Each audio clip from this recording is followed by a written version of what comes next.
referee for this contest is Carlos Padilla. Introducing first, fighting out of the red corner, he's wearing the black trunks with white letters and weighs an even 173 pounds. He's from Westerville, Ohio. As a professional, 13 victories, only 3 defeats and 2 draws, 8 of his 13 victories by KO. Let's hear it for Kemper Morton. And his opponent fighting out of the blue corner, he's wearing the black trunks with white letters and white trim on the legs. He weighed in at an even 175 pounds, fighting out of Laurel, Maryland. Undefeated as a professional, 9-0, 8 KOs. He's an Olympic gold medal winner from the 1988 Games. The initials are BAM and they stand for Boxing. Andrew Maynard.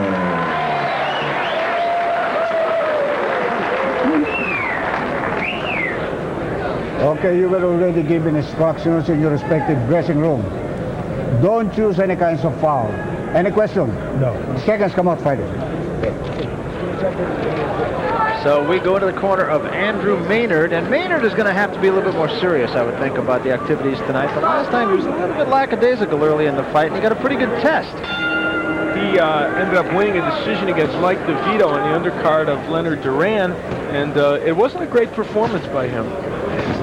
Sugar Ray Leonard in the audience tonight. We'll have an opportunity to chat with him at some point during this evening. Looking with his light heavyweight charge, hoping that he'll justify all the confidence they have in him. You know, Maynard lately has seemed, and we've talked about this, seems like he's caught between two styles.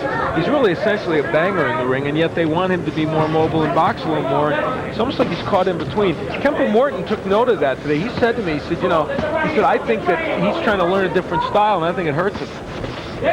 Now, there's the jab by Morton. Remember we talked about how important that was for each fighter.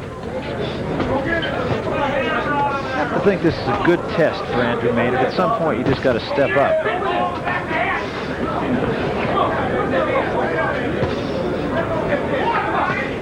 Morton's got a couple of good wins to his credit. He beat Keith Vining in 1987. He's not a bad fighter. Had a draw with Jamie Howe, a guy we saw against in Wheeling, West Virginia, against Donnie Lalonde back in the, and I was going to say back in the dark days. It was dark. We had a power outage that night in Wheeling, West Virginia. The lights went out. Donald Curry was doing the fight at ringside with me, broadcasting with me. And we were off the air for about 30 minutes.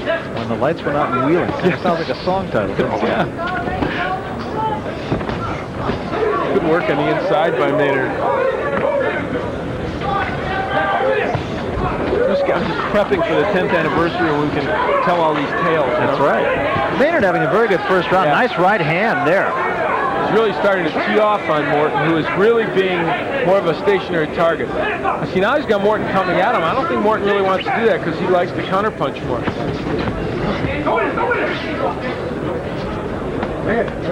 That left eye already swollen. Morton had a shiner there already.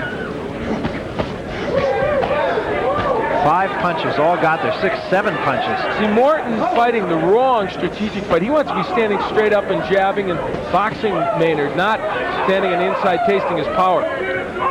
That's really the Andrew. See, this really is the Andrew Maynard that I think is most effective. You know, you want to make him technically proficient, but here's Andrew Maynard banging away to the body and the head. That's what you want to make him, I believe. And missing very few punches. Not that many, yeah. And I'm not second-guessing their camp. I know they want him to improve his skills, but I'll tell you, you know, it's like taking Karl Yastrzemski and saying, you know, put that bat a little lower, and I think you'll hit better. I don't know.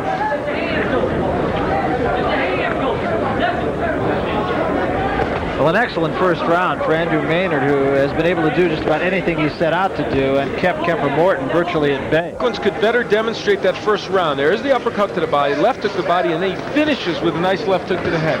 That was Andrew Maynard on the inside, doing some really good work, captured expertly by Dan Lovell, our tape operator in the truck. As always. Second round, Maynard did everything in the first round. Now, they told Kemper Morton in between the rounds, and I think it was extremely good advice. Give him more movement and get that jab working, and that's really what he needs to do. Let's take a look at the punch profile in the first round. And as we said, Maynard did everything and dished it out and didn't take it. 106 punches. That's interesting. It didn't seem like he was throwing 106 punches. He threw a lot of combinations there, and then he stopped for a little bit, then a lot of combinations. That didn't seem like 106 punch And round. his combinations were in bunches of 6 and 7, even 8 punches. And that's why even with the downtime, he ends up with a big number, because we know the numbers are accurate.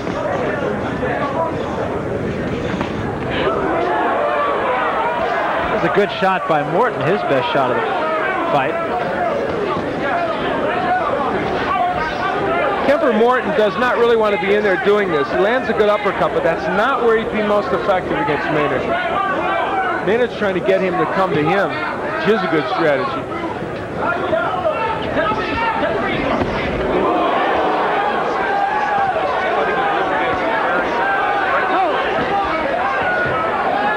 And again, Maynard continues to bang Morton virtually at will here. A lot of swelling all over the face of Kemper Morton. See, the jab of Morton is just totally abandoned right now. I mean, that was his game plan, and he's just forgetting. Now he's a whole different fighter. Look, he wanted the counter punch. Instead, he's coming forward. He wanted to jab, and look, there. Even when he throws a penny pad jab like that, it makes the right hand work. There's a lesson there for Morton. Good stiff jab, and then the right hand. Maynard's been shaking his right hand. I don't know if he hurt it. It's possible. I think he may have. And there he's digging left hooks. I think that's what's making him be a little lethargic and walking back. He threw the right hand there and got there with it.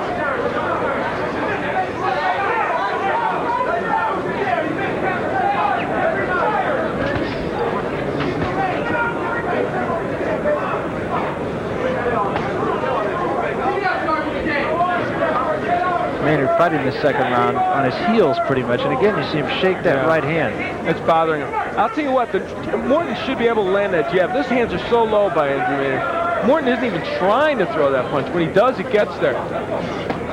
Yeah, you could see Maynard's doing a wonderful job with that left hook. The right hand is a token now, Barry. You called it, and I think you're absolutely right.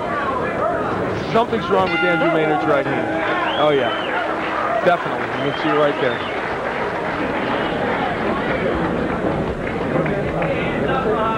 Now, this is when the man becomes the boss out there.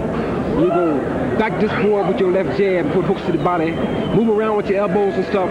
Now, this is when you become a true professional out there. Back him up with the jab. Big hard jab. Come on. Big hard jab. Back him up. I want you to keep this boy back up. Stop him from backing up so much. When you make him miss, I want you to pay up the center on him, okay? Make him pay up the center. Here's Maynard with the left hook in the last round. He's been using that punch a lot. No mention of his hand there, but you get the feeling it's almost unspoken. Saying the this right hand to the body. You just straight to the body. You don't have to worry about it. Don't stop hitting him in the hard head. Okay. Breathe good. Yeah. I don't want no more. See, they're saying don't hit him in the hard head because your hand is hurt. So it's unspoken, but I think the clear indication there is that something's wrong with his hand and he's shaking it. Now, in his last fight, remember, Maynard pulled out of his last fight because of the flu. Supposed to be on the that's right. So he had some problems there. Now, by now, honestly, Kemper Morton and his people ought to be able to figure out that Andrew Maynard is not really doing well with his right hand. Certainly, if we could figure it out. If we can figure it out, by golly, they've got to be able to figure it out. I'm telling you. This fight in the light heavyweight division, Andrew Maynard in the black trunks, Kemper Morton in the black trunks. Maynard on the left, now on the right. I heard one of the ring card girls discussing his hand problem as she walked by. That's right. She leaned down and said, "You guys got that? The right hand is hurt." I hate when they know more than we do. But now, know it or not, I don't think Kemper Morton is really taking advantage of it. And, you know, Morton was really pumped up today. You know, he said this is his big opportunity. He's not fighting like it's his big opportunity right now. No, he's not. But would it be just that Maynard just took all the fight out of him? That is possible. But, you know, Morton could go back to what he said he was going to do, which is just jab from the outside. He's not throwing that jab. Maynard has been reduced to using the jab almost exclusively, that and the left hook. Nice left uppercut.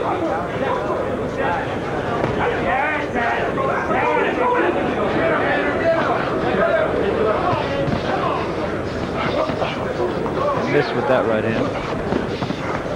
He is throwing the right hand. It's not that he's just sticking it out there.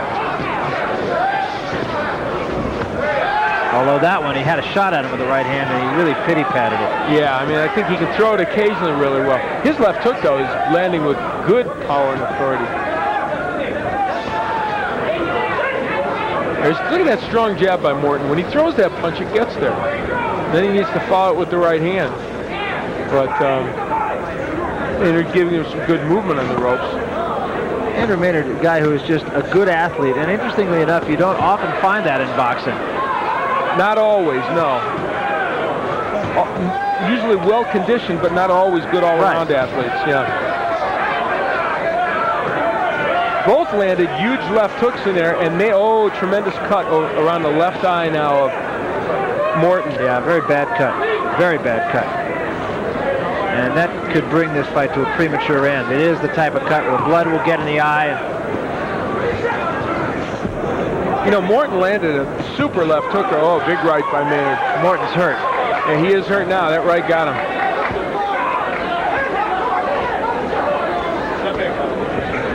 Morton is in a lot of trouble because the cut is very serious. He's a hurt fighter right now. Maynard trying to finish him. And now Carlos Padilla will call timeout and ask for the ring physician. Stay there, Maynard.